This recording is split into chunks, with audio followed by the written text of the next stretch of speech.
Today marks a historic change in relations for the United States and Cuba. After more than 5 decades, both nations resumed trade and diplomatic relations just after midnight. Later this morning, the Cuban flag will be raised over its embassy in Washington for the first time since 1961.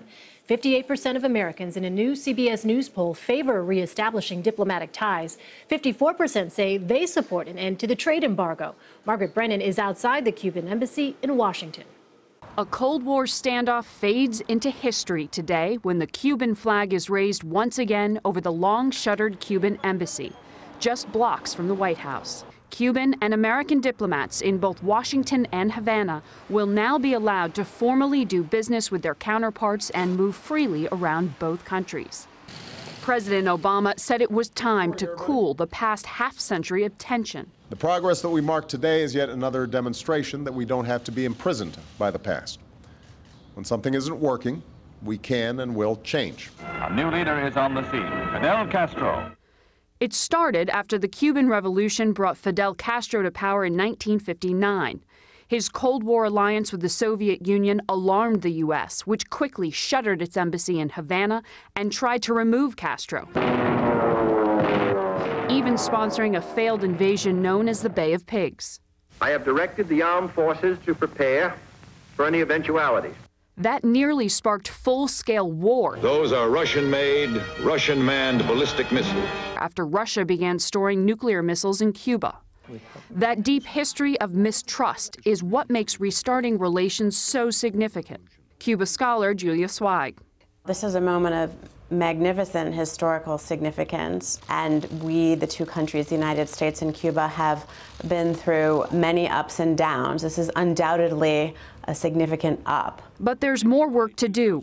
The Castros remain in power, Cuba is still communist and cracking down on dissidents. There are also punishing trade and travel embargoes on Cuba that some in the U.S. Congress remain reluctant to peel back. And Margaret joins us now. Margaret, this is history happening right behind you. But how significant is this, given that there's a lot of people in Congress who are not happy with this change in the U.S.-Cuba relationship? Yeah, this is a first step. Diplomatic reopening does not mean normal relations between the U.S. and Cuba, and that is in large part due to some of the very heavy restrictions and really a web of different embargoes that the U.S. Congress has put in place against Cuba over the past more than 50 years. So to chip away at that is going to take some time. President Obama has called on Congress to reconsider things like the embargo, like the travel restrictions that keep Americans from being able to visit Havana. On the other side of that, in Cuba, you are still seeing arrests of political dissidents. There was a roundup of many just yesterday. There are an estimated 60 or more political prisoners who remain in Cuba's jail. And for the U.S., really sort of spreading democracy has been the intention over the past 54 years. President Obama said, we're not trying to overthrow the Castro regime anymore. Now it's about trying to gain more by simply being able to talk to each other and see what happens next. Margaret, we saw the new poll numbers. 58% of Americans are in favor of restored relations. What are the feelings and expectations of Cubans? Well, it's going to be interesting. We're hoping to visit Havana sometime this summer when Secretary Kerry goes there to try to gauge the temperature. But from what you are seeing, there has been a positive response. The current president of Cuba, Raul Castro, has made positive remarks in the past few weeks saying this is a new era, this is a new stage.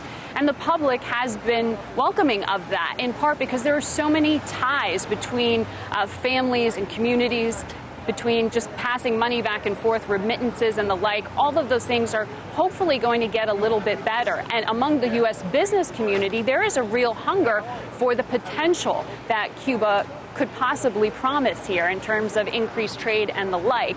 But to get to all those things, all those increased hopes is going to take a lot of work here in Washington and in Havana. Margaret, are there plans in motion for the United States flag to be raised there in Cuba at its facility there? Yes, the U.S. Embassy in Havana opened today as a newly named embassy. It was just an interest section before this, so that diplomatic upgrade now means that the Stars and Stripes will be flying overhead, but that won't happen until Secretary Kerry visits Havana later this summer. He's expected to hold a ceremony, change the plaque, fly the flag, and formally kick off this process. But the Cubans will be doing that in just a few hours, and that live event with the flag being raised is going to be broadcast live on Cuban TV. It shows you how symbolically important this is, really a Cold War relic in many ways, being laid into the history books. And you've got a front row. Margaret Brennan, thank you so much.